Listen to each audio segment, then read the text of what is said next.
versão porque ela fala: tome a cada dia a sua cruz. Ou seja, todos os dias é um desafio. Todos os dias nós temos que carregar a nossa cruz.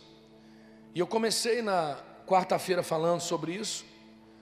E eu introduzi com o pessoal que estava aqui a importância de tomarmos a cruz e seguir Jesus e morrer com Ele. Ninguém morre por Jesus, entenda isso.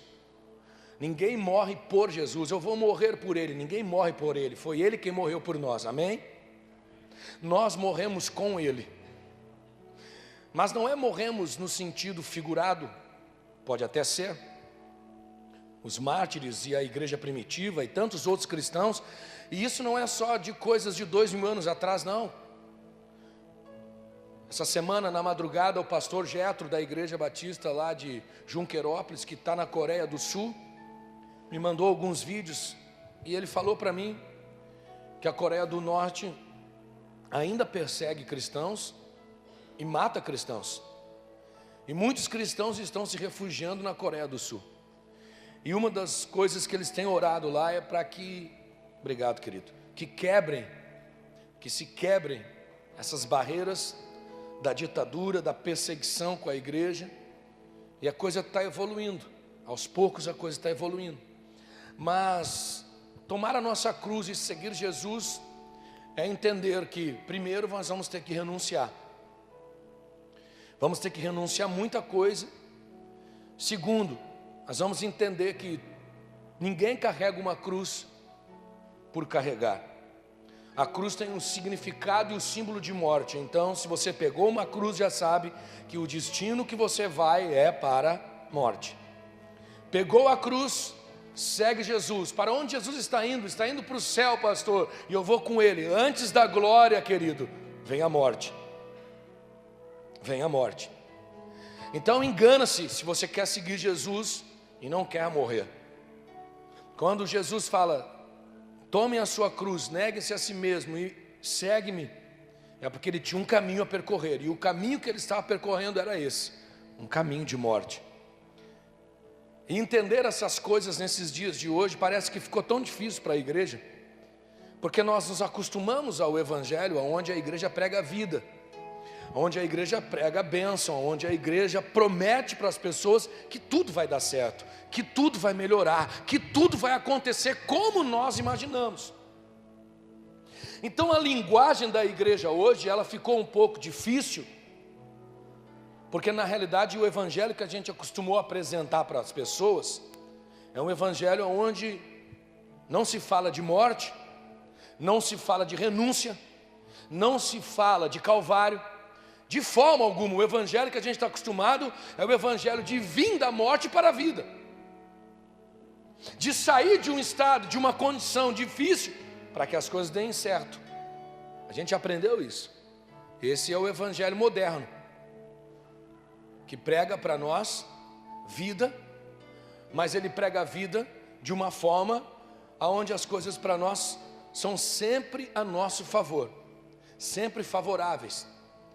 Você não precisa perder nada, você não precisa abrir mão de nada, você não precisa entregar nada, só dinheiro. A igreja só quer das pessoas o dinheiro e depois para elas oferece tudo que elas querem.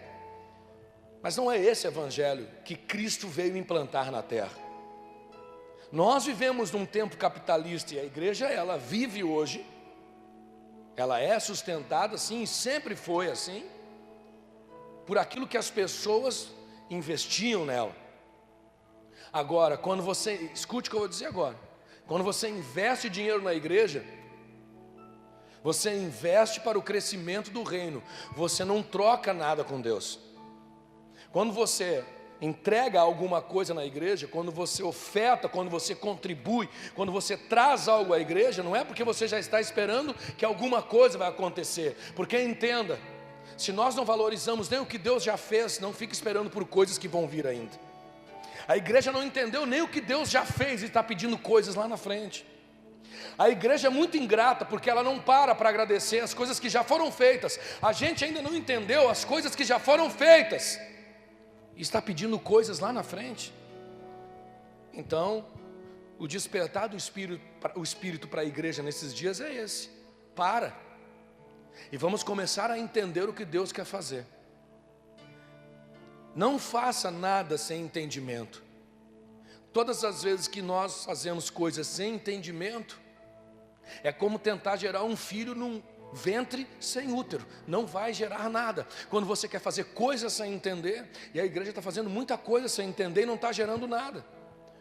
Tem muita gente aí frustrada, que está correndo atrás de bênção porque ouviu o testemunho de alguém, e porque se ele conseguiu, também consigo.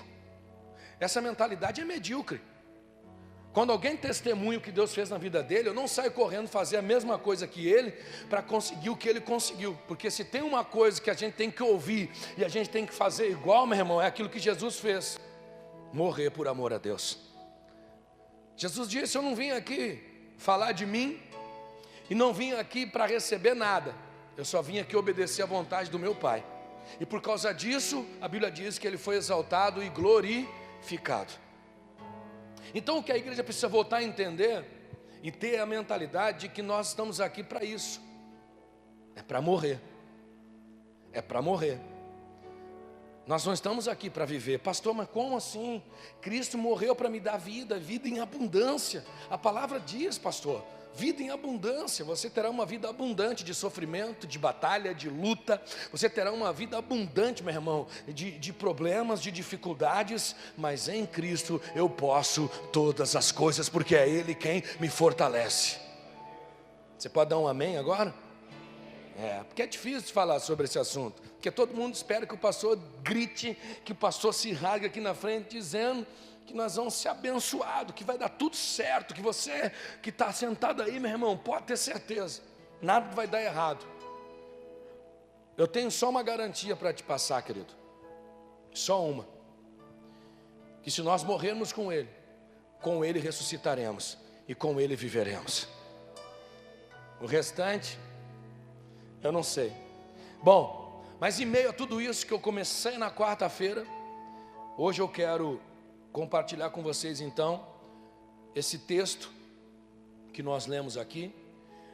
A nossa mensagem, ela está baseada nesse texto, nesse versículo.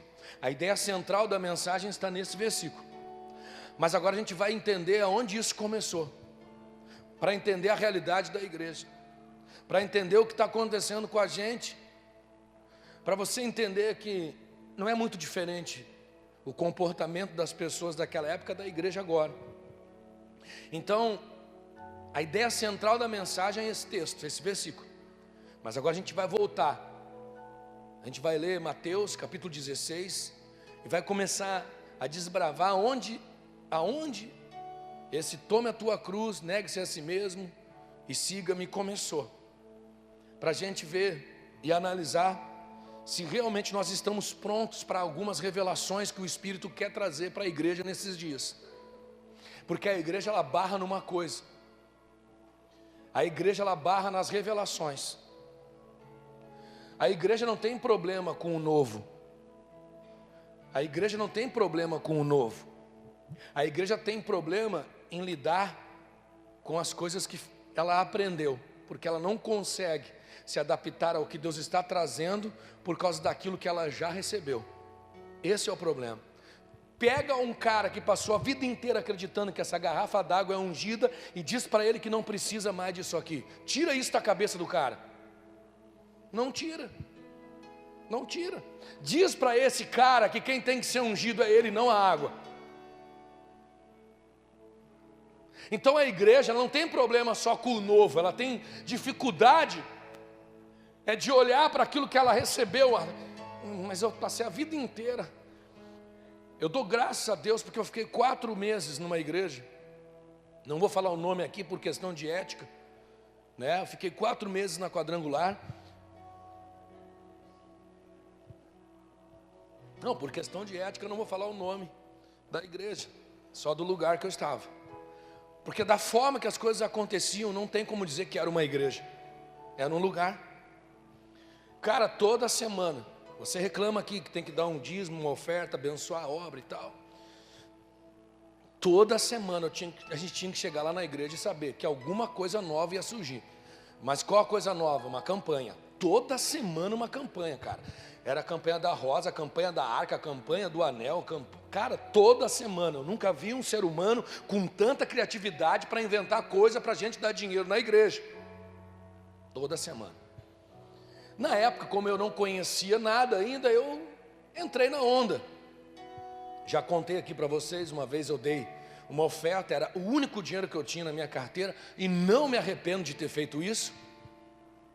Mas talvez com o entendimento de hoje eu não faria, porque depois eu passei a semana inteira murmurando porque eu não tinha dinheiro. 50 pila. E naquela época, escute, uma onça fazia barulho. Hoje, uma onça mia, mas naquela época uma onça rugia, velho, e fazia barulho. Quando eu abri a carteira, e eu, sabe, aquele coração de querer participar do negócio. Só que o tempo foi passando e nos 4 meses que nós ficamos ali, eu disse, cara, isso não está legal. Porque eu comecei a me sentir mal indo na igreja, eu não tinha dinheiro para participar. Aí você participava de 5 campanhas na igreja, e se não participasse da 6ª campanha, o pastor dizia que você não era fiel, cara. Aí dói, porque você deu tudo que você tinha e o que não tinha. E aí o pastor dizia assim, você que não vai participar dessa campanha porque você não tem fé. Poxa, mas eu participei de 5. Às vezes não eram 5 campanhas no ano, eram 5 campanhas no mês. Com todo respeito para quem já esteve lá, já foi, enfim. Não estou dizendo que todas as igrejas quadrangulares são assim, não estou falando. Eu estou falando do que eu vivi, da minha experiência. Só que, cara, eu dou graças a Deus que Deus soprou sobre a minha vida um tempo novo. E eu não tive dificuldade nenhuma de me adaptar a esse novo que Deus trouxe sobre a minha vida.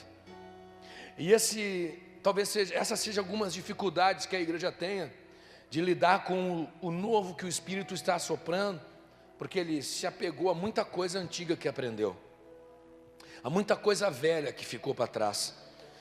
Eu não estou dizendo que nós como igreja estamos atrás sempre de coisas novas, nós temos que estar atrás daquilo que Deus está falando nesses dias.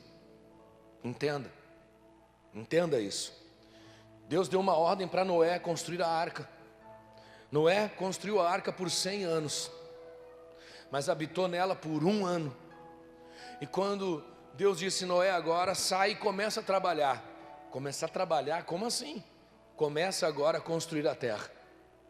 Depois de 101 anos construindo a arca, 100 anos construindo e 1 ano habitando, 101 anos envolvido com a arca. Agora Deus diz, agora deixa essa arca aí, você não precisa mais dela. Agora o tempo é outro, agora a situação é outra, a construção é outra, o tempo é outro, o que eu quero fazer agora é diferente. Amém? A gente tem dificuldade para lidar com isso, passou a sua vida inteira pregando. Eu lembro que quando antes daquela terça-feira abençoada que tivemos aqui, lembra? Quem é que estava naquela terça-feira aqui do Sobrenatural? Lembra? Antes daquela terça-feira, vocês lembram como é que eu pregava? Sejam maduros na fé. Não fica falando em línguas no culto não, tá? Segura a onda aí, Espírito Santo, diz para ele segurar a onda dele, enfim. Aí você vê, o pastor veio de uma escola batista, aonde nós cremos no falar em línguas, enfim, tudo, mas de uma forma moderada. Espírito Santo, segura o teu balanço. Aí de repente Deus diz assim, chega, acabou, eu não quero mais segurar a balança, eu vou arrebentar o balanço de vocês agora, e as coisas aqui nessa igreja vão ser diferentes. E de lá para cá, a igreja nunca mais foi a mesma coisa. A igreja entrou numa vibe de busca do Espírito e uma chapação da glória de Deus que mudou completamente o ambiente. Você não encontra mais nenhum ser humano normal dentro da Sara Brasil. Mas aí o que o pastor Márcio fez? Chamou o Espírito Santo e falou, você não pode mudar as coisas assim do nada, Espírito Santo. A gente estava acostumado a uma forma de culto. O nosso culto era muito mais racional do que espiritual. Como você chega e muda tudo assim? Claro que não. Deus entendeu que precisava acontecer algo diferente na igreja para movimentar o nosso coração, para entender o que Deus quer fazer nesse tempo. Então a gente precisa começar a ter essa mentalidade, para entender isso, porque a igreja tem dificuldade, grave o que eu estou falando, a igreja tem dificuldade para lidar com revelações. Eu não estou falando revelações, eis que te digo, meu filho, assim te diz o Senhor. Isso não é revelação. Do jeito que o ser humano hoje se comporta, para mim isso já virou zoeira na igreja, já não é mais revelação. Revelação é quando uma palavra é liberada sobre a igreja entende a palavra liberada sobre ela e começa a viver e se movimentar sobre essa palavra. É diferente. Eu vou no culto que Deus vai falar comigo essa noite, o pastor vai olhar para mim e Deus vai revelar. Eu creio nisso, cara. Acabei de participar de alguns congressos de conferência onde eu fui pensando assim: Deus fala comigo direto, assim, direto na palavra, mas se só tiver um pouquinho de misericórdia em mim, traz o pastor aqui para falar comigo. E aconteceu, cara. Aconteceu, e no outro dia eu levei a pastora e foi a mesma coisa. A gente foi o caminho inteiro discutindo sobre não concordar por eu estar indo nesse lugar. E aí eu disse para ela: tá bom, quando a gente chegar lá, Deus fala contigo. Não deu outra. A gente chegou lá, terminou o culto, o pastor chamou ela e: te arrepende, te humilha para o teu marido, fica de joelho para ele, te sujeita, é ele que manda. Falou isso aí. Os homens ficaram bem quietinhos, cara. Vocês, claro, vocês me envergonham, viu? Teve mulher aí que pegou o braço do marido aqui e já... Não foi isso que ele falou. E Deus falou certo com ela, exatamente aquilo que ela precisava ouvir, eu acredito. Mas só que, queridos, nós não estamos vivendo por isso. Nós estamos vivendo por uma palavra que Deus traz para liberar sobre a igreja, e nós temos que nos mover sobre essa palavra. Se mover no profético é se mover sobre uma palavra liberada na igreja, e a palavra rema de Deus. Vamos lá então. Já que a gente está aprendendo a lidar com as revelações, o tema, a glória começa no Calvário, mas vivê-la é terminar na cruz. Nossa mensagem de hoje, ela está baseada então no Evangelho de Mateus 16, versículo 24. Ao falar de cruz, Jesus está falando de renúncia. Ao falar de renúncia, Jesus está falando de morte. E ninguém vai viver a glória se não experimentar a morte. Em outras palavras, se alguém quer conhecer o Pai e alcançar a glória, terá que seguir o exemplo de Jesus. Se esvaziou de si mesmo, foi levado para um lugar chamado Gólgota, e lá morreu e teve a sua morte de cruz. Então, se nós queremos conhecer o Pai, se nós queremos ter a glória sobre a nossa vida, nós vamos ter que seguir Jesus, seguir os passos, seguir o exemplo, e vamos ter que tomar a nossa cruz, ir para o lugar de morte, e lá sim, sermos crucificados. A Bíblia diz: com Ele fomos crucificados. Eu quero que você abra comigo o Evangelho de Mateus, capítulo 16.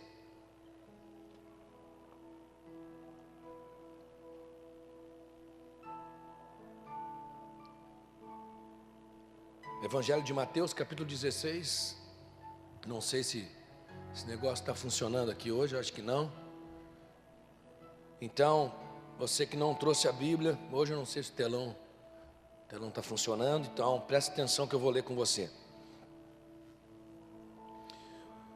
Mateus capítulo 16, e vamos fazer a leitura aí até o 28. Vamos lá.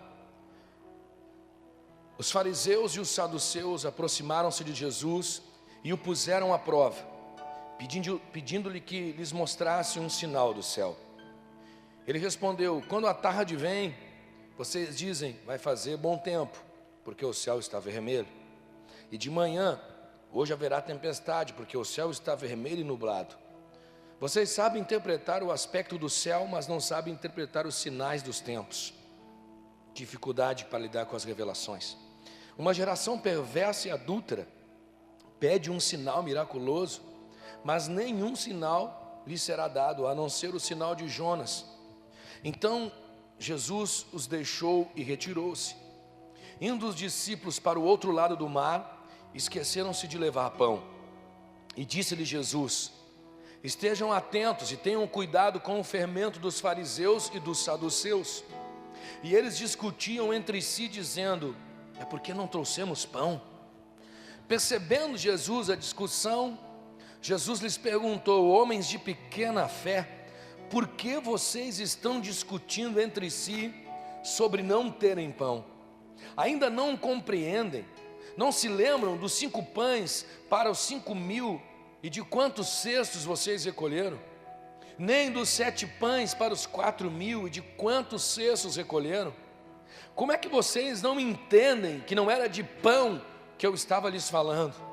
Mas tomem cuidado com o fermento dos fariseus e dos saduceus. Que dificuldade de lidar com revelações.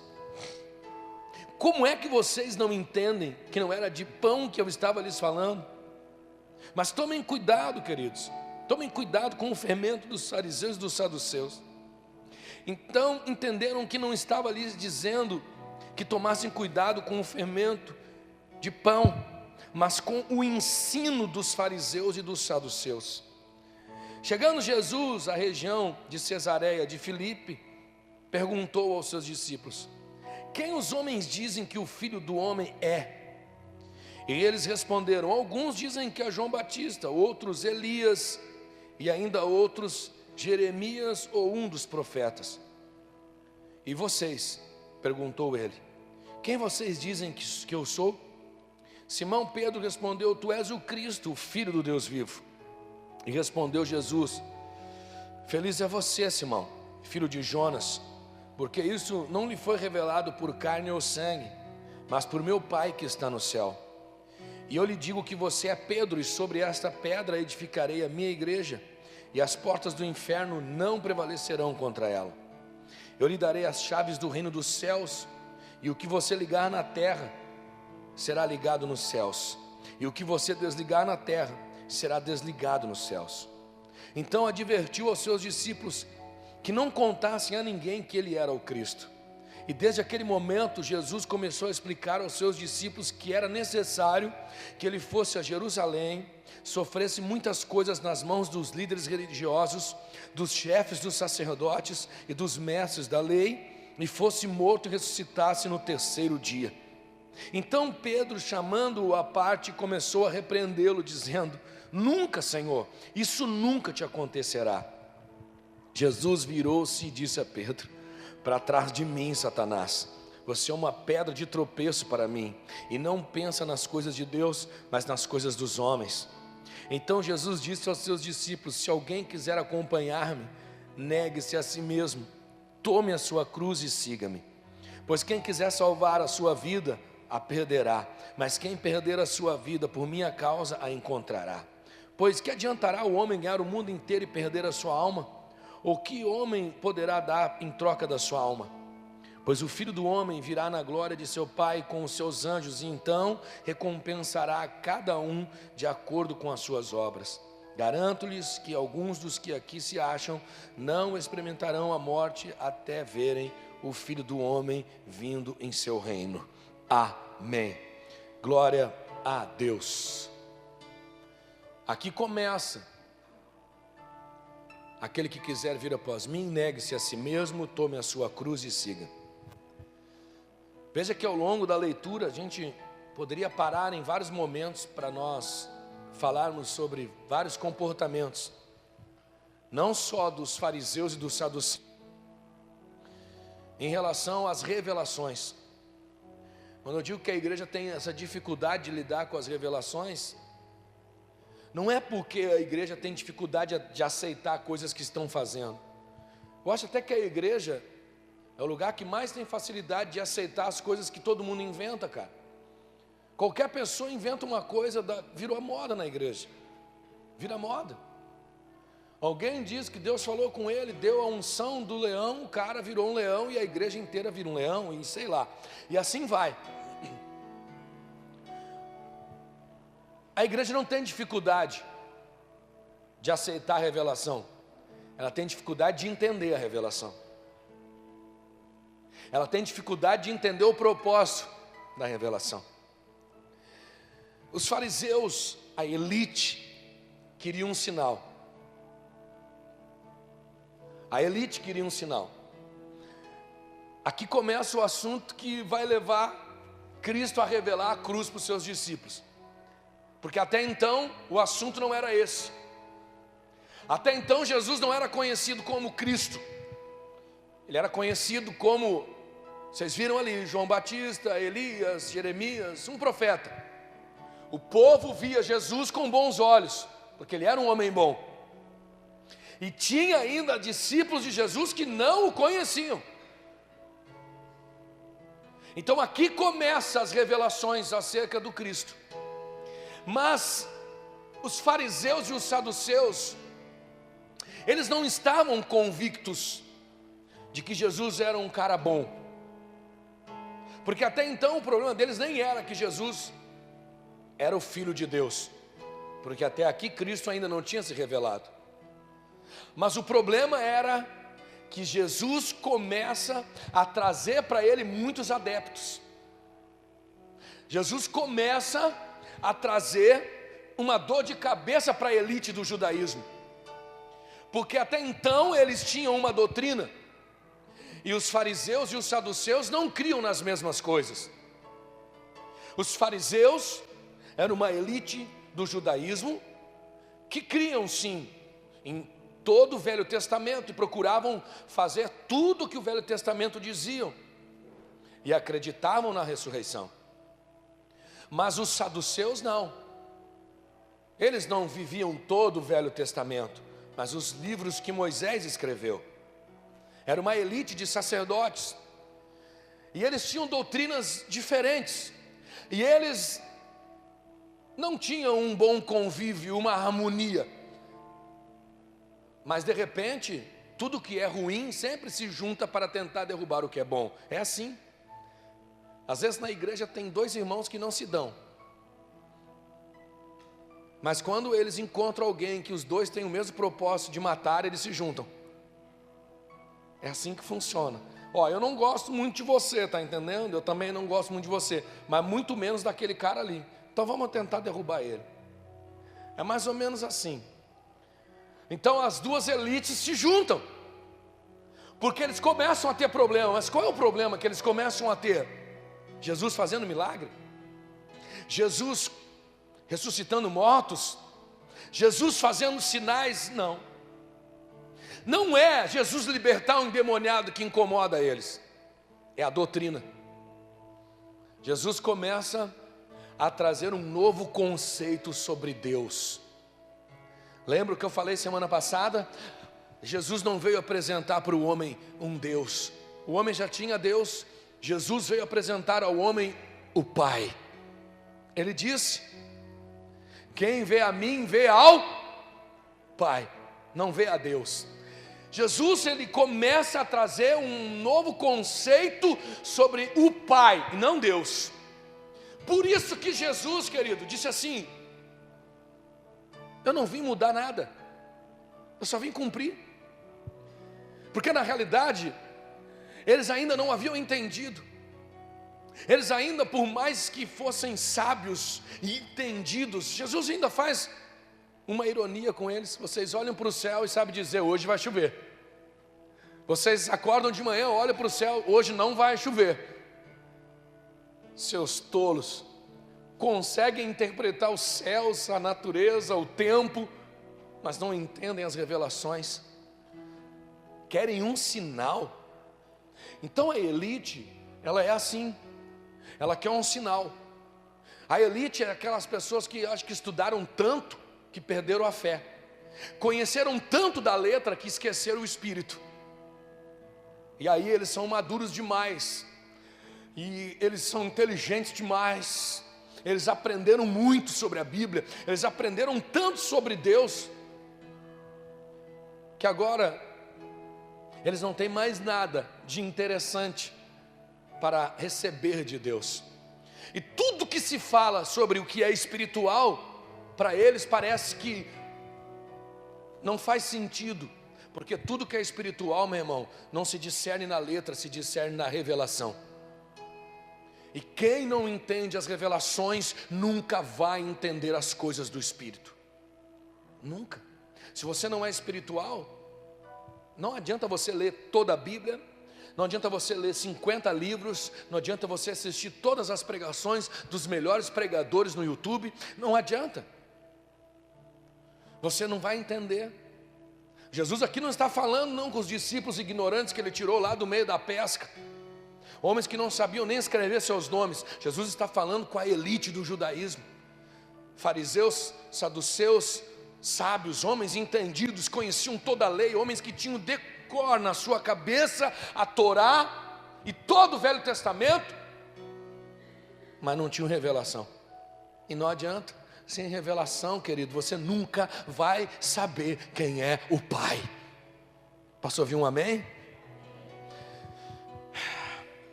Sabe qual era o problema? Jesus estava incomodando eles, porque a doutrina que Jesus começou a ensinar era uma doutrina de amor e perdão, e eles não conheciam isso. A doutrina que eles conheciam era a doutrina da punição, a doutrina da justificação por meio do sacrifício. Aí daqui a pouco Jesus estava perdoando pecados, cara. Quando Jesus vem e começa a perdoar pecados, sabe o que Jesus faz? Jesus começa a tirar a autoridade deles, porque os pecados das pessoas eram perdoados por meio de um sacrifício de um animal, mas que era entregue no templo para o sacerdote. Ele é o único que poderia oferecer o sacrifício. Aí vem um filho de carpinteiro andando pelo deserto, andando pelas ruas, olhando para as pessoas e dizendo: pode ir embora, teus pecados estão perdoados. A doutrina reveladora de Cristo começa a incomodar a elite. É assim. Quando Cristo quer fazer coisas para incomodar a elite, querido, ele começa a trabalhar de forma mais simples. E quanto mais simples ele trabalha, mais ele incomoda os que gostam de complicar. Mas não precisa mais ir no templo, levar um animalzinho, sacrificar ele e oferecer. Não. Mas quem tu pensa que é para perdoar pecado? Aí é que eles ficavam loucos, porque Jesus não dizia quem ele era, cara. Jesus não dizia: não, eu sou o Filho de Deus, eu sou Deus na terra, perdoa quem eu quiser. Algum problema? Não, Jesus não falava nada, virava as costas e ia embora. Deixava os caras brigando sozinhos, porque eles procuravam alguma coisa para poder acusar Jesus. Jesus não falava nada. Sabe o que incomodava os saduceus, querido? Não era só porque Jesus perdoava pecado, é porque Jesus, além de perdoar o pecado, Jesus ainda pregava a ressurreição dos mortos. E eles não acreditavam em ressurreição. Então, agora você vai entender por que Jesus, depois de ter esse embate com eles, eu adoro, sabe, eu gosto do jeito de Jesus, porque eu sou parecido com Jesus nessa questão. Toda vez que alguém tenta entrar num embate teológico comigo, sabe o que eu faço? Eu viro as costas e vou embora. É assim que eu faço. Ah, mas pastor, me explica. Pastor, me dá um sinal. Jesus, vamos embora. Gurizada, discípulos, vamos embora. O sinal já foi dado, querido, há muito tempo. Você só precisa crer. A gente está querendo muito sinal, e na realidade o sinal já foi dado. Jesus não perde tempo discutindo com a elite. Não perde, porque a elite você não muda mais ela. Quem tem a mente cauterizada naquilo que ele acredita, meu irmão, não adianta. Não adianta, só o Espírito para convencer, e vai ter que fazer uma obra regeneradora na mente, no corpo, na alma, em tudo. Não adianta, quem está cauterizado não vai mudar. Eu fico indignado quando alguns irmãos me procuram. Lá no meu serviço tem um cara que quer debater a Bíblia comigo, pastor, e eu comprei um livro, porque agora ele vai ver, agora eu vou detonar com ele. Para que isso, cara? Deus não nos chamou para detonar ninguém na palavra. Deus nos chamou para amar até os inimigos. Orem para aqueles que vos perseguem. Foi esse o ensino que ele deu. Orem. Eu lembro que quando eu me converti, eu fiquei 9 meses em casa. eu ainda estava no exército e fiz uma cirurgia e fiquei 9 meses de licença para tratamento de saúde. Quando eu voltei para o quartel, eu voltei convertido. E quando eu cheguei no exército, eu sabia do desafio que eu ia enfrentar, porque eu sabia quem eu era. Então toma cuidado com a oração de Manassés aí, viu? Esse negócio de botar lenço na tua cabeça e orar e você esquecer de tudo, toma cuidado, porque na realidade Deus disse assim, ó, lembra-te de onde saíste. A ideia não é esquecer de onde a gente saiu, é lembrar para onde a gente vai. Você não tem que esquecer não, eu não esqueci de onde eu vim. Pelo contrário, sei exatamente de onde Deus me tirou. Ó Israel, lembra-te de onde saíste, de onde o teu Deus te tirou. Glória a Deus, amém? E eu cheguei no quartel e sabia, porque eu era um cara que eu agitava. Eu era o cara que traficou dentro do quartel. Eu era o cara que levava todo mundo do bom caminho para o mau caminho. Eu era o soldado Silveira que fazia a bagunça. Mas de repente o soldado Silveira não existe mais. E aí ele chega no quartel. Quando ele chega no quartel, depois de 9 meses, né? E eu cheguei com a Bíblia embaixo do braço, porque todo mundo que se converte quer mostrar para todo mundo que é crente. Pena que às vezes não dura, né? Cheguei no quartel com a Bíblia e quando eu estou descendo, eu lembro como se fosse ontem a escada para chegar no saguão da nossa companhia, já encontro um amigo. Quando o cara olha para mim, ele disse, Silveira, quanto tempo, cara, como é que tu tá, negão? Quando eu chamo alguém de negão na igreja, não é porque eu estou falando da tua cor, cara, é porque no quartel a gente chama todo mundo assim. Um dia um irmão aqui ficou bravo comigo, esse cara é racista, pomba. Falei, e aí, negão? E o cara, qual é que é, pastor? Que negão, cara? Você é racista? Não, meu pai está lá, o cara é preto, pomba. Está lá no fundo, para quem não conhece, meu pai é da cor dessa caixa aqui, pô. Não pergunta como isso aconteceu, é outro milagre. Aconteceu, falaram que é meu pai, eu aceitei de boa, tá legal. Então eu não sou racista, mas no quartel a gente se comunica assim, e aí negão, e aí combatente, e aí soldado, e tal, enfim. E aí o cara disse assim, negão, tu não sabe o que tu perdeu nesses 9 meses, cara, o que a gente fez de festa, porque o batalhão, eu servi no 18, era aqui em Porto Alegre, se mudou para Sapucaia. Aí você imagina um bando de milico chegando numa cidade nova, o que vai acontecer, cara? A zoeira era total. Eu já tinha ficado um tempo lá em Sapucaia, já conhecia as bocadas. E aí, de repente, o cara contando algumas coisas e eu quieto, caminhando, e ele do meu lado, e ele olhou para mim. O que é isso aí, cara? Eu falei, isso é uma Bíblia. Bíblia? Não. Tu não virou crente. Eu falei, não, cara. Tá louco, meu, qualquer coisa, menos crente. Eu falei, virei cristão, cara. Não começa. Quando eu entro no alojamento, eu e ele entramos no alojamento, o alojamento era maior que isso aqui. Cabia 150 cabos e soldados. A gente entrou no alojamento, abriu a porta, já tinha uma galera ali, ele gritou, vocês não vão acreditar.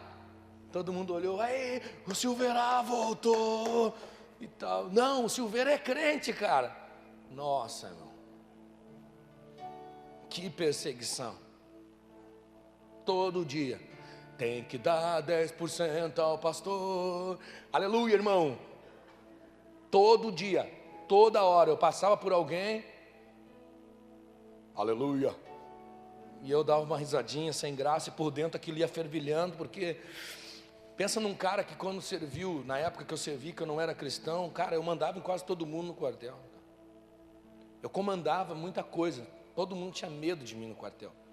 Porque eu tinha muita influência com oficiais e eu, como fazia esse negócio do tráfico dentro do quartel, então todo mundo me respeitava e de repente eu virei um ninguém.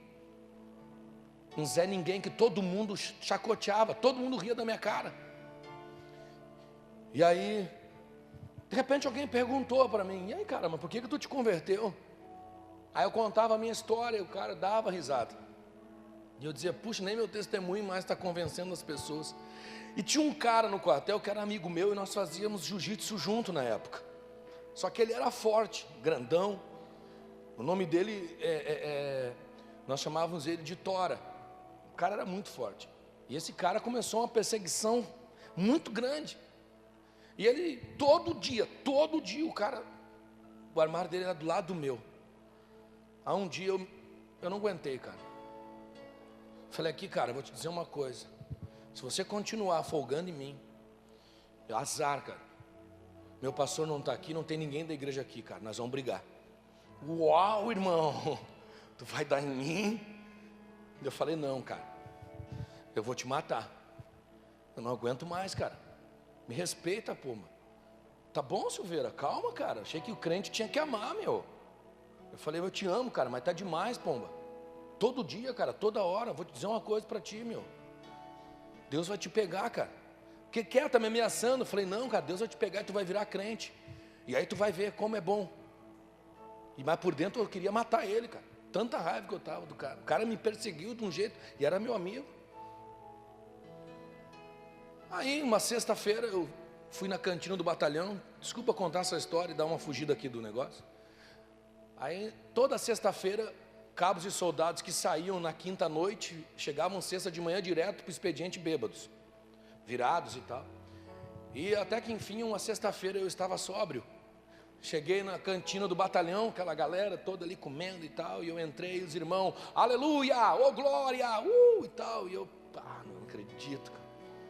Me sentei no banquinho, me dá um suco de uva e um pastel. Aí o cara olhou para mim, Silveira, tu não sabe o que tu perdeu, meu. Tu não tem ideia do que tu perdeu essa noite. Cara, eu não perdi nada, mas você perdeu. Perdeu a oportunidade de estar com a tua família em casa. Perdeu a oportunidade de não ter que chegar hoje e ter que mentir para tua esposa onde você estava. E ter que chegar em casa e deixar a tua roupa no batalhão e pegar uma roupa emprestada e mentir que a tua roupa estava na lavanderia do quartel porque tu saiu de noite. Eu vou para casa tranquilo hoje, e você? Ficou um silêncio na cantina, peguei meu pastel, peguei meu suquinho e fui.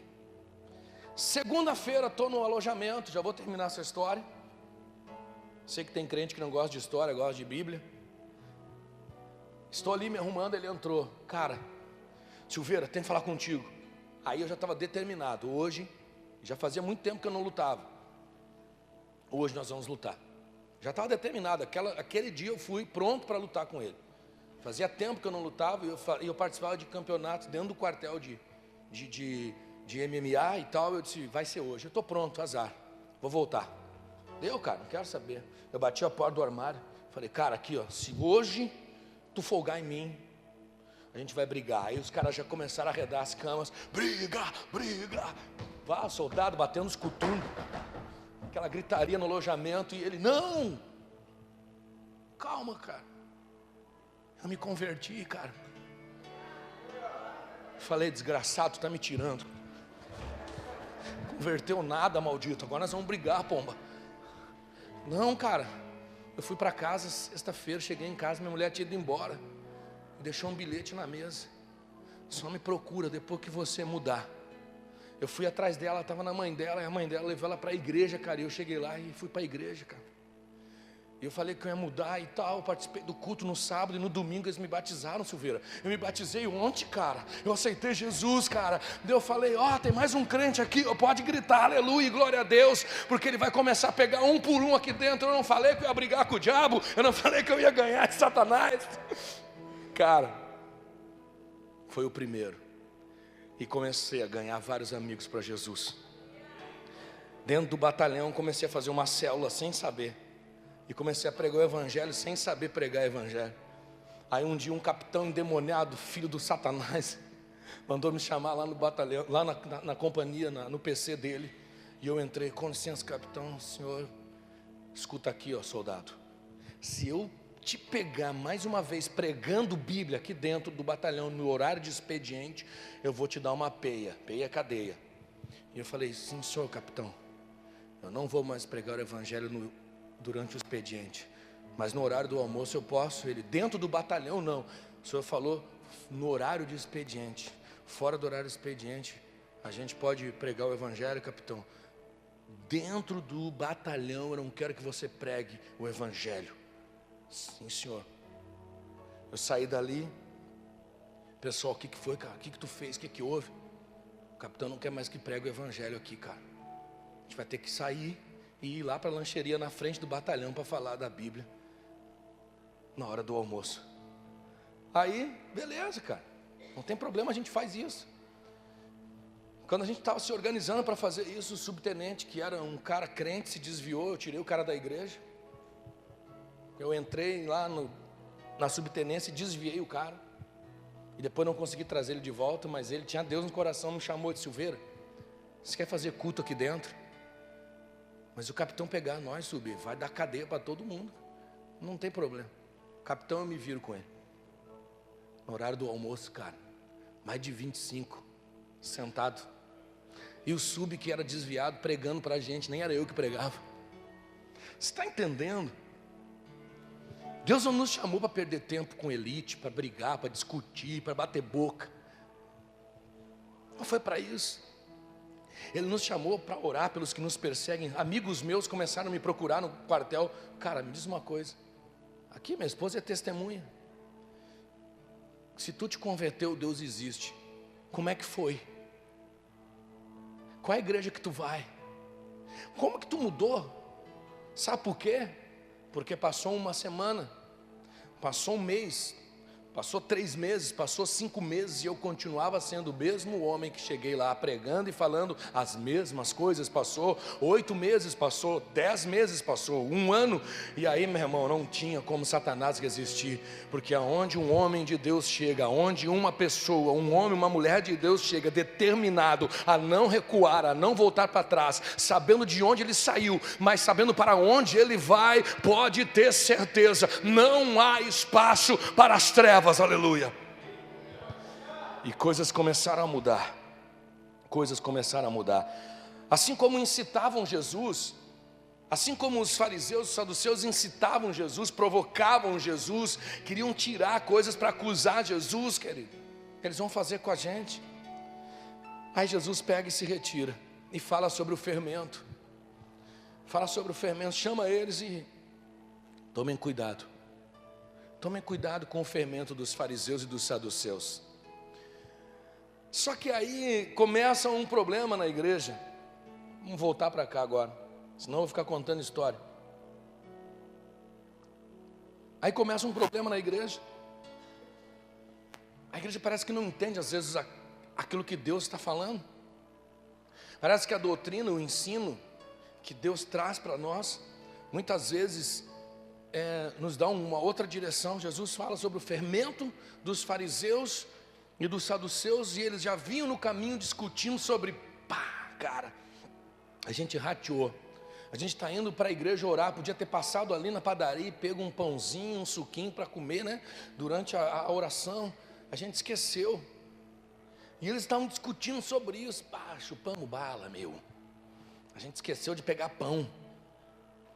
Aí Jesus, escutando a discussão deles, fala, acautelai-vos do fermento dos fariseus. E eles ficaram atucanados, tentando entender o que ele quis falar com isso. Será que ele está falando porque a gente não trouxe pão? A preocupação deles era o pão. Aí Jesus olha para os discípulos e, poxa vida, cara, vocês não entendem? Porque eu fico imaginando o Espírito Santo de Deus olhando para a igreja e dizendo, vocês não entendem? Deus nos libera palavras e a gente começa a tomar outras direções na nossa vida e para a igreja, e Jesus olha para nós, vocês não estão entendendo, eu não estou falando de pão, cara. A igreja parece que da década de 80 para cá ela se perdeu. Ela se perdeu porque Jesus não está falando de pão. E a igreja ficou tão faminta pelas coisas materiais que se perdeu no propósito. Quando que você ouvia que algum crente da igreja primitiva ia participar de uma reunião para receber uma unção, cara? Quando que você ouviu falar que a igreja primitiva levava as vassouras da sua casa para ungir, para chegar em casa e varrer o mal olhado, cara? Quando que você ouviu falar de que a igreja primitiva ia numa reunião com os apóstolos e levava de lá óleo ungido para ungir a casa, ungir a janela, repreender os demônios? Entenda uma coisa, querido, entenda uma coisa, Se tem que haver alguma coisa ungida na sua casa, é você. É você. A igreja parece que não entendeu. E os discípulos ali não entenderam o que Jesus estava falando. Jesus chama a atenção deles. Porque quando ele está falando de fermento, ele está falando de doutrina, está falando de ensino. Porque a preocupação de Cristo não era durante o período em que ele estivesse na terra, mas era depois. Porque enquanto Jesus estava aqui na terra, ele estava ensinando as coisas reveladoras acerca do reino. Mas aí Jesus estava pensando, mas e depois que eu não estiver aqui? Será que esses cabeção que não conseguem ter revelação das coisas sozinho, não vão se perder de novo nas doutrinas antigas? Fiquem espertos, hein? Estou ensinando coisas novas para vocês, reveladoras para vocês. Então, se acautelem das doutrinas. Só que você acha que era fácil para Jesus fazer isso? Sabe quem eram os cabeção que andavam com ele? Nada mais, nada menos do que judeus. Os caras passaram a vida inteira aprendendo uma doutrina, a vida inteira aprendendo uma maneira de crer em Deus. Porque Jesus trazer eles para perto dele não foi difícil. O ser humano ele é frágil. Jesus começa a fazer milagre, ressuscitar mortos, expulsar demônios, multiplicar pão. Aí é fácil de atrair multidão para perto dele. Todo mundo queria estar perto dele, cara. Só que até então, a preocupação do povo era estar perto daquele homem bom, porque não sabiam quem ele era e muito menos as coisas que ele iria começar a revelar a partir de agora. Mas só que imagina, Jesus quando escolheu os discípulos, cara, eles eram judeus. Dá para você entender, esses caras passaram a vida inteira acreditando no judaísmo, nas doutrinas, nos ensinos, no sábado. Tanto que quando Jesus fazia algumas coisas que confrontava algumas doutrinas que eles aprenderam, eles ficavam meio assim. Eles iam, mas eles ficavam meio assim. E aí Jesus está dando um alerta, Fiquem acautelados dessas doutrinas. Porque a nossa maior dificuldade na igreja, querido, não é viver uma doutrina, mas é entender por que essa doutrina existe. Esse é o problema. A igreja acha que doutrina é aquilo que ela acreditou durante 55 anos, usos e costumes. Isso não é a doutrina. A doutrina é o ensino, é a mentalidade de ensino acerca de alguma coisa. Só que a doutrina de Cristo era diferente da doutrina dos judeus, porque a doutrina de Cristo revelava o coração do Pai. A doutrina dos judeus revelava um Deus severo, mas um Deus abençoador. Jesus veio revelar o Pai. Só que você só vai entender o Pai se você começar a entender as revelações que Ele vai liberando acerca daquilo que Ele quer fazer através de você e em você. Entenda isso. Você só vai entender o Pai quando você entender as revelações daquilo que Ele está liberando para fazer através de você e em você. E esses caras aqui não tinham entendido nada ainda. Só que aí, querido, entenda, o assunto agora é de gente grande. Ei, chega aqui, galera. Para todo mundo aqui. Agora o papo é de gente grande. Agora o assunto é de pastor para a igreja madura. Quem eles dizem que eu sou? Chegou a hora, velho. Porque um tempo atrás, Cristo já tinha dito: olha, eu tenho muita coisa para falar para vocês, mas não é a hora. Não posso falar agora. Agora chegou a hora. Os caras andavam com Jesus, viam Jesus fazer muita coisa, ficavam meio na dúvida: esse cara, quem esse cara é, meu Deus do céu, cara? Até o mar, o vento obedece. Imagina, o cara parou na frente da sepultura, falou: sai para fora. O morto saiu. Meu Deus, quem é esse cara? Até então eles ainda não tinham convicção de que Jesus era o Cristo. Aí Jesus, vou abaixar um pouquinho o meu microfone.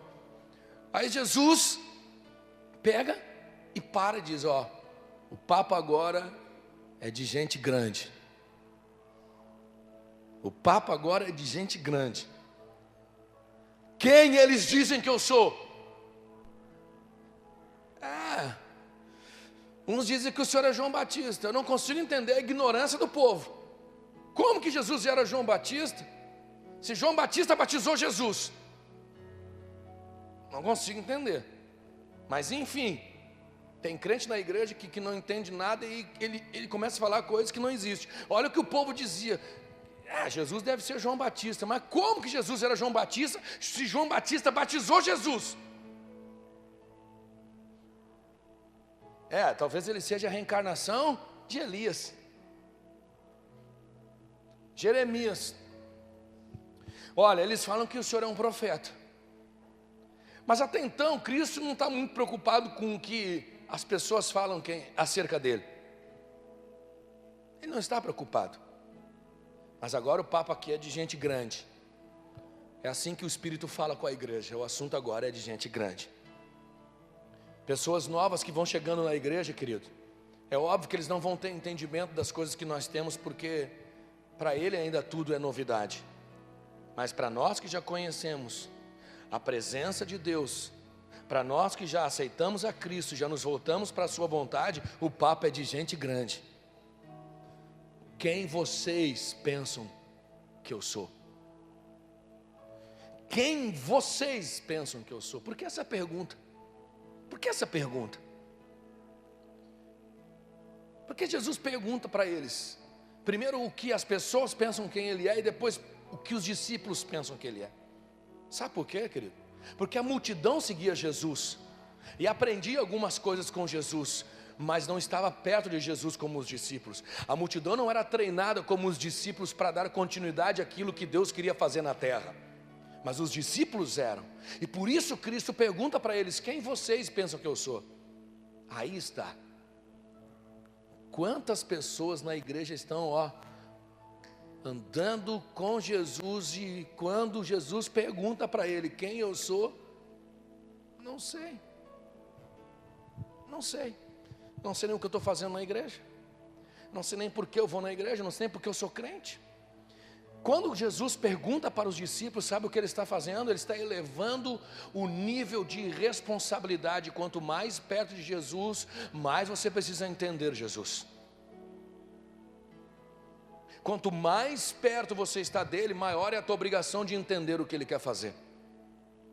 Aí Jesus olha para eles e pergunta: e vocês? Porque até então ele não tinha se revelado, mas aí, queridos, está uma questão interessante. Jesus dava indícios de quem ele era todo o tempo. Jesus dava indícios, dava sinais, mas os caras não pegavam, não captavam. A igreja às vezes está assim: Jesus está dando indícios das coisas que ele quer fazer, é que nem agora. Eu nunca vi, está um monte de crente postando no Facebook, hein? É o apocalipse, é o fim do mundo, acabou, é tetra. Não acabou, meu. Entenda uma coisa, está só começando. Um despertar para a igreja, começar a orar pelo Brasil de verdade, parar de querer sugar o Brasil. Você acha que é só o político que é corrupto? Está cheia de igreja corrupta sugando a nação. Está cheio de pastor larápio, sugador, cara. Eles sugam até os ossos das ovelhas, tirando até o que as pessoas não têm, oferecendo aquilo que Deus não prometeu. Deus está sacudindo a nação. Sabe por quê? Porque ele quer despertar até onde nós o conhecemos, até onde nós realmente entendemos o papel igreja na terra. Não vejo a hora de fazer aquele culto. Sabe aquele culto que Moisés um dia reuniu toda a congregação e disse assim: por favor, parem de trazer coisas, porque tem demais, está sobrando, não precisa mais, está cheio de coisa. Não vejo a hora de a gente fazer aquele culto que eu vou olhar para a igreja e vou dizer assim: quem é que está pelado aqui? Quem é que está com o aluguel atrasado? Quem está com a água atrasada? Quem está com a luz atrasada? Quem está sem comida em casa? Levanta a mão. Eu, pastor, sou eu. Querido, quanto tu precisa? O que te falta? O que tu tem que pagar? O que está faltando no teu armário? O que tu precisa na tua casa? Porque a igreja na terra é ajudar uns aos outros, estender as mãos uns aos outros e repartir uns com os outros. Essa é a igreja.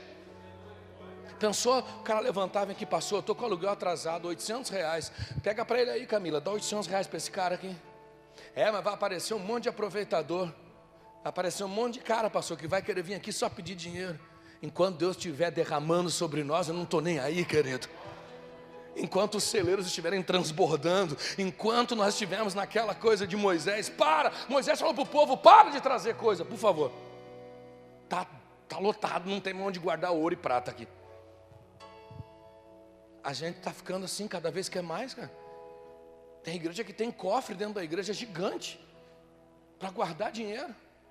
E tem gente dentro da igreja gigante que está passando fome. E tem gente dentro da igreja gigante, querido, que está com água e luz atrasado. Tem gente dentro da igreja gigante que está indo lá vender a geladeirinha dele para participar de uma campanha, porque a única esperança que ele tem é que aquela campanha abra uma porta para ele e ele sai daquele sufoco. Aí depois ele está colocando as coisas dele dentro de um isopor, porque não tem mais geladeira. E o pastor, só que ele está fazendo, porque eu estou dando um tiro no meu pé pregando isso. Mas só que não dá mais para viver isso, cara. Não foi para isso que Cristo nos implantou na terra. Não foi para isso. Aí Jesus olha para eles e pergunta. E aí Pedro, não sei como que um cara consegue oscilar tanto. Pedro pega e aí traz aquela revelação que todo crente gosta, né? Todo crente tem na ponta da língua essa revelação. Quem vocês dizem que eu sou? Tu és o Cristo, o Filho do Deus vivo. Eu acho que Jesus, quando viu aquilo, deu uma rajada de aleluia e glória a Deus. E ele olha para Pedro e diz assim: bem-aventurado és tu, porque não foi carne e nem sangue, não foi homem nenhum que te ensinou. Aí você tem que começar a ligar as coisas. Não foi doutrina de ninguém, não foi ensino de homem, não foi nenhuma pessoa que te ensinou isso, mas o Espírito que te revelou.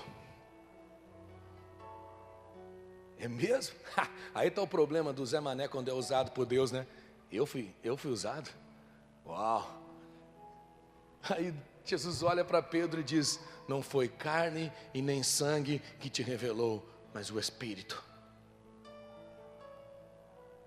O papo começou a ficar agora de adulto aqui. Agora começam a ter revelações.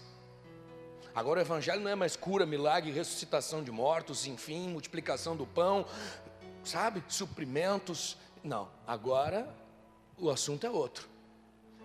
Aí Pedro, usado pelo Espírito, o cara ousado, imagina que revelação. Tu és o Cristo, o Filho do Deus vivo. Está aí, caiu a ficha, agora eu sei quem o Senhor é. Jesus olha para ele e ainda diz: tu és Pedro, e sobre esta pedra edificarei a minha igreja.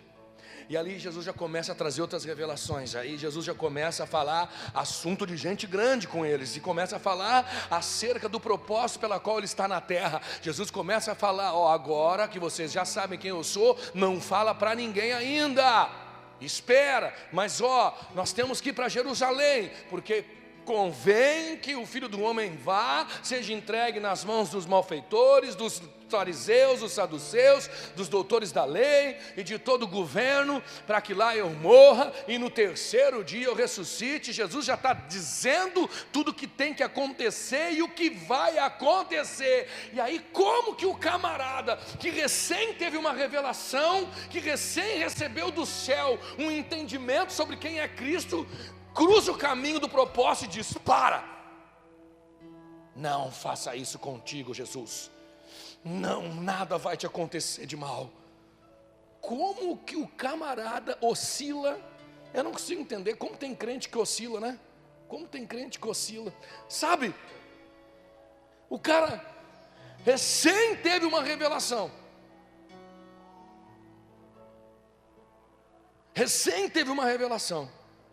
e de repente ele olha para Jesus e fala assim: não, o Senhor não vai sofrer isso tudo, não vou deixar, não faça isso contigo não, Senhor. Olha o que Jesus fala para o cara, irmão. A Bíblia diz que virando-se Jesus para Pedro, ele não repreendeu Pedro, ele repreendeu Satanás. Como que alguém recém teve uma revelação do Espírito Santo, daqui a pouco é usado pelo diabo? Dá para entender? Toma cuidado, viu? Por isso que eu digo, cara. A oscilação, sabe o que é? A oscilação, eu costumo falar que a oscilação é o resultado da imaturidade. A oscilação, querido, é o resultado da imaturidade em relação às revelações. As coisas ainda são muito novas, aí você começa a oscilar. Porque é impressionante o que tem de cara que está na igreja aqui no sapatinho de fogo. No outro dia o cara está de mal com toda a igreja. Aí no outro domingo ele está aqui no Hadouken,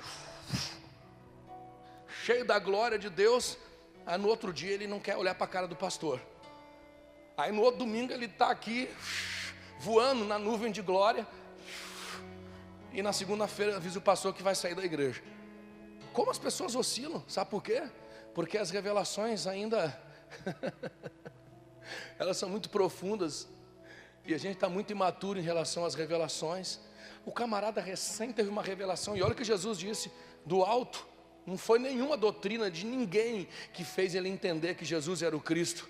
Não foi nenhuma doutrina, foi revelação do céu. Mas daqui a pouco o mesmo camarada que teve a revelação do céu oscila. E aí vai lá e tenta trancar o propósito. Jesus recém estava revelando coisas novas sobre ele, sobre o propósito, sobre o projeto. E aí o que o cara faz? Não, você não vai morrer na cruz, não pode acontecer isso com o Senhor. Não vamos deixar não. Virando-se Jesus para Pedro, repreendeu Satanás. Para trás de mim, Satanás, pois não compreendes as coisas de Deus, só as coisas dos homens. Aí você vai me perguntar, pastor, como é que foi esse negócio? O diabo entrou em Pedro? Pedro entrou em diabo? Eu não sei, cara. Eu sei que infelizmente tem crente que não é o diabo que corre atrás dele, é ele que corre atrás do diabo. Cara, tem gente que o diabo está fugindo dele e o cara está na cola do Satanás. Bom, recém o cara teve uma revelação. Recém o cara foi usado pelo Espírito Santo. E de repente ele oscila. Parece que eles estavam crescendo, né? Parecia que agora eles estavam ficando maduros. Uau, Jesus revela o propósito. Jesus revela o motivo pela qual Ele está na terra. Morrer pelos nossos pecados. Para a gente poder ter acesso a Deus. Uau! Jesus começa a revelar o plano divino. Meu Deus, Rabachébia, aleluia. Parece que o papo é de gente grande, mas daqui a pouco, debaixo dessa revelação, querido, aparece a oscilação. Revelação sem entendimento e maturidade faz isso, faz as pessoas oscilar. Quando nós pensamos, né? Cara, agora está pronto, o cara está pronto. Várias vezes já aconteceu isso aqui. Eu acreditar que pessoas estavam prontas para assumir determinadas coisas e não estavam. Ela não estava pronta para aquilo, cara. Várias pessoas pareciam que já tinham entendido, mas não entenderam nada. E toda vez que nós tivermos uma revelação e não tivermos entendimento e maturidade para lidar com ela, vai ser assim. Vai ser assim. A gente vai oscilar. Na realidade, Pedro parece não ter entendido nada. No versículo 22, Pedro repreende Jesus, cara, já pensou? Recém ele revela que Jesus é o Cristo, Filho de Deus. De repente ele repreende Jesus. A Bíblia diz, está lá, pode ler. Repreendendo Pedro a Jesus. Repreendendo, não, tu não vai fazer isso aí, cara. Seguido de uma revelação do propósito.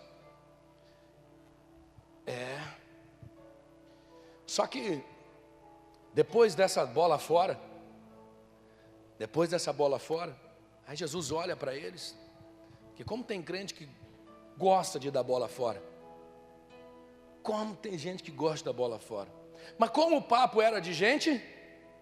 De gente? Jesus continua o assunto. Agora ele olha para os discípulos e esse é o papo com a igreja agora. É o papo de gente grande, é o papo de mudança de mentalidade.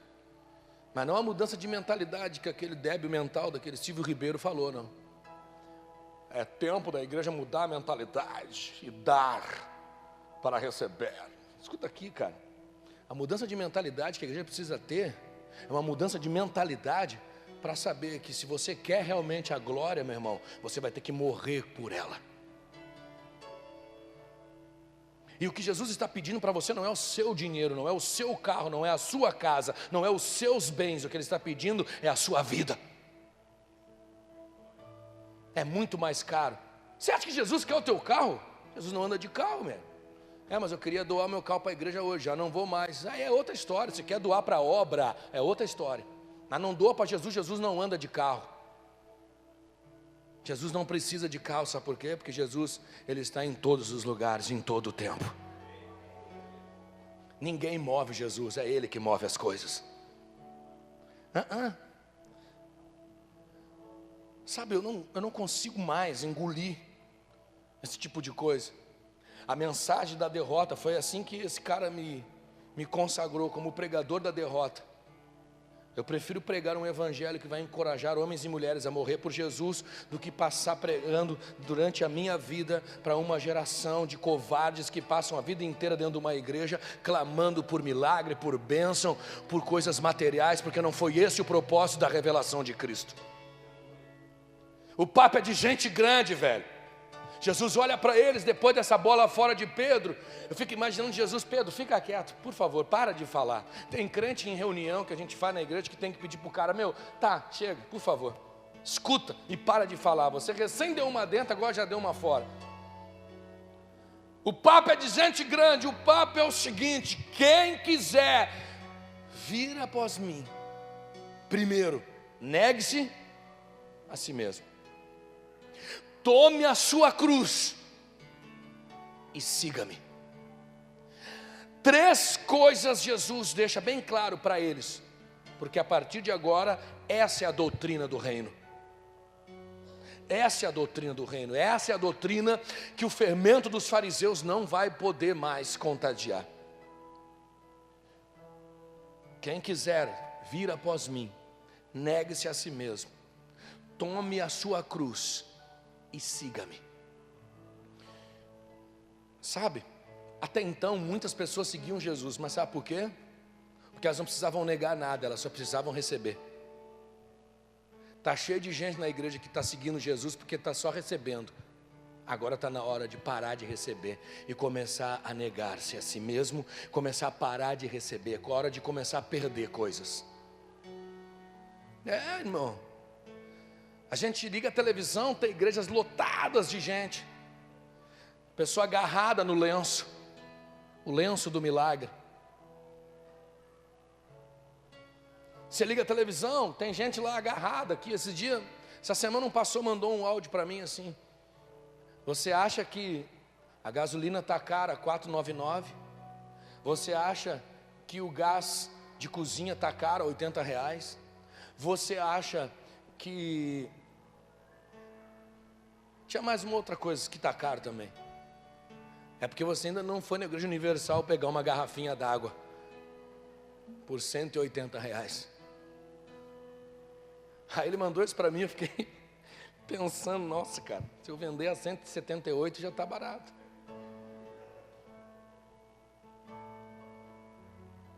Está na hora da igreja entender que nós não vamos seguir Jesus para ganhar coisas.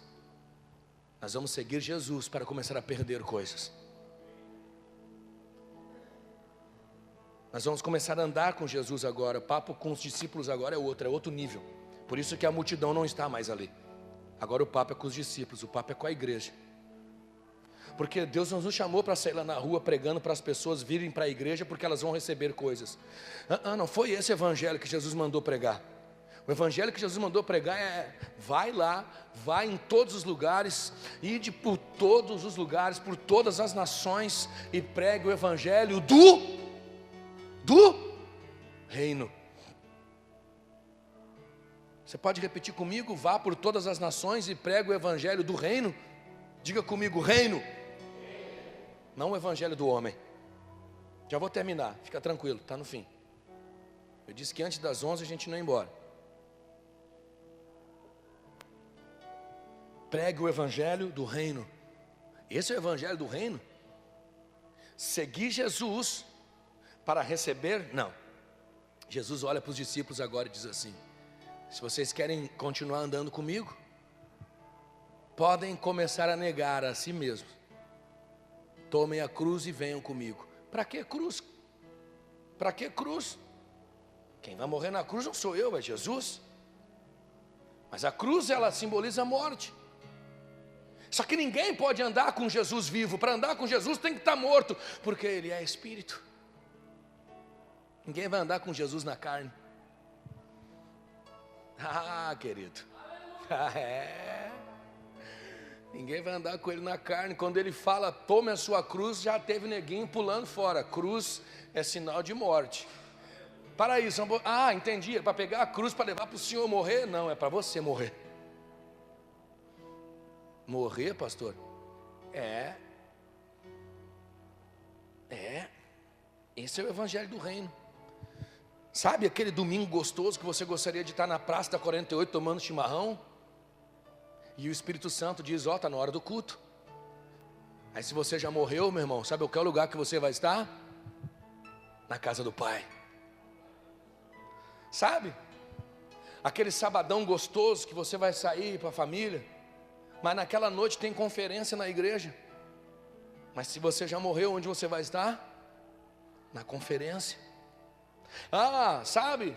Aquela quarta-feira, aquele culto do meio da semana chato que ninguém gosta de ir, porque quarta-feira todo mundo está cansado, vai do serviço para casa, quer jantar, né? Esticar os pés e depois deitar e descansar, porque amanhã, no outro dia, eu tenho a minha vida para seguir. Mas você não tem mais vida. Já era. Quem quiser vir comigo, vai ter que perder a sua vida. E entendo o que eu estou dizendo, para ninguém depois chegar aqui, pastor, eu acho que eu vou sair da Sara Brasil. Não precisa sair da Sara Brasil, fica aí, pô. Eu não estou pressionando você, só estou passando o que Jesus ensinou. Você não é obrigado a fazer isso aqui. Assim como Deus não é obrigado a te levar para a glória, pomba. Isso é uma escolha, entenda? É uma escolha. Você pode ficar aqui vindo na igreja quando você quiser, meu irmão. Se quiser também, quando quiser dar um dízimo, dá. Quando quiser, vem, faz o que você quiser. Você é livre, pomba. Você é livre. Livre para servir Jesus ou para servir Satanás. Você é que escolhe. Mas não estou pressionando ninguém, eu estou só ensinando o que Jesus ensinou, não fui eu que falei. Essa aqui não é segundo a Márcios. Está na Bíblia, está aqui, O papo agora é de gente grande. A igreja não está acostumada com o assunto de gente grande. A igreja está acostumada. Essa noite Deus vai levantar gigantes. Essa noite Deus vai começar a restaurar famílias. Uau! Essa noite Deus vai começar a movimentar sobre a tua vida. Ele vai começar a curar aqui essa noite. Uau! Eu creio nisso. Mas só que quando o papo é de gente grande, essa noite Deus está chamando pessoas para morrer com Ele. Estou falando contigo, hein? Que culto, pena que quem tinha que estar aqui não está. Palavra forte, hein? Pena que quem precisava ouvir não veio. O papo agora é de gente grande. Jesus olha para eles. E aí, galerinha, vocês querem continuar? A multidão não está aqui agora. O papo é eu e vocês. Agora é Cristo e a igreja. Está na hora de vocês começar a entender coisas muito mais profundas. Para andar comigo é muito diferente do que vocês imaginam. Agora eu quero que cada um pegue uma cruz. A cada dia, pega a sua cruz. E vem comigo. Mas para onde o Senhor vai? Aí que começa a ficar assustador. Para onde o Senhor vai? Eu vou para um lugar fazer a vontade do meu Pai. Que lugar que o Senhor vai? Eu vou para um lugar chamado Gólgota. Gólgota, o que é isso? O que é Gólgota? Eu vou para um lugar chamado Calvário. Mas o que é Calvário? Lugar de morte. Lugar onde pessoas eram executadas. Lugar onde não havia vida, só havia morte. Pode ter certeza, se você pegar a cruz, é para esse lugar que você vai ter que ir. Para um lugar de morte. A igreja de hoje vai ter que aprender a morrer. Ela não aprendeu a morrer ainda. A igreja de hoje vai ter que aprender e entender por que ela vai morrer.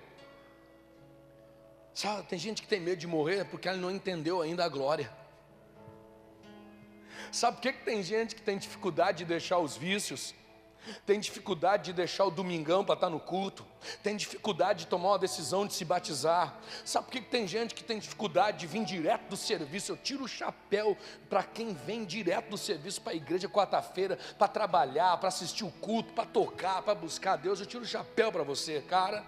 Sabe por que as pessoas ainda não entenderam essas coisas? Porque não entenderam a recompensa que virá. Porque os nossos olhos ainda estão voltados para as coisas dos homens e não para as coisas de Deus. A gente está preocupado em ter uma boa noite de sono, porque amanhã eu tenho que levantar cedo e produzir na empresa. A gente não está preocupado em ter que passar uma noite em claro, para Deus falar com a gente, para a gente entender o que Ele quer fazer na nossa vida, aleluia. A gente não está preocupado com isso. Porque a gente está preocupado em ser bem sucedido. A gente não está preocupado em viver com Deus e o sucesso que Cristo alcançou para nós. Nós queremos viver glória, mas não queremos morrer para conhecer a glória. Ninguém vai conhecer a glória vivo. E isso, querido, é tão real. Eu vou dar um exemplo agora normal. Quem aqui já fez faculdade, se formou? Levanta a mãozinha. É fácil? Mas quando você foi lá na formatura, não foi a glória? Mas para chegar lá não foi um preço?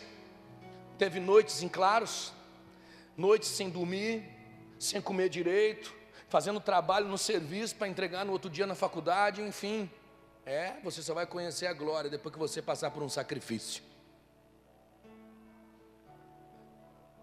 Você acha que vai conhecer a glória de Deus como, querido? Você vai viver a glória de Deus como? O convite que Jesus está fazendo agora, já estou terminando. O convite que Jesus está fazendo para a igreja agora é um convite para você viver a glória, mas a glória não dos homens, a glória de Deus. E a glória de Deus nós vamos viver só se nós entendermos o propósito pela qual Cristo estabeleceu a igreja na terra. E o propósito é esse: morrer. Morrer para viver. Eu sei que é difícil. Eu sei que não é fácil. Eu sei que a nossa carne, a nossa vontade, o nosso eu quer muitas outras coisas que nada tem a ver com aquilo que Jesus veio fazer e com aquilo que Jesus estabeleceu para a igreja. Eu sei. É assim. Mas agora você vai ter que fazer uma escolha. E toda escolha que nós fizermos hoje, toda escolha que fizermos hoje vai definir a escolha que a vida vai ter conosco amanhã. Tudo aquilo que nós escolhermos hoje é o que vai definir o que a vida vai fazer conosco amanhã. Esse é o evangelho de papo de gente grande. Esse é o evangelho de revelações. Esse é o evangelho que Jesus veio trazer. Ele começou a revelar coisas acerca do reino. Já teve gente que começou a desesperar. Já teve discípulo que começou a se apavorar. Já teve discípulo que começou a ficar com medo. Tanto que no dia da sua crucificação, onde estavam seus discípulos? Onde estavam seus discípulos? A Bíblia diz que eles se dispersaram. Uns tiveram medo, outro negou Jesus. Um matou o propósito, se enforcou. Os caras andaram com Jesus todo esse tempo, receberam várias revelações, mas parece que não entenderam nada. Tem muita gente andando com Jesus na igreja há muito tempo, parece que não entendeu nada. Então o papo agora é gente grande. Escuta isso que eu estou falando. A linguagem desses dias é outra. A linguagem desses dias para a igreja é outra. Crente imaturo, crente sem entendimento, crente que recebe revelações, mas não consegue discernir, vai oscilar. Vai oscilar. Então entenda isso. Entenda o que o Espírito quer dizer esses dias para a igreja, amém? Entenda que a glória começa no Calvário, mas viver ela tem que terminar na cruz.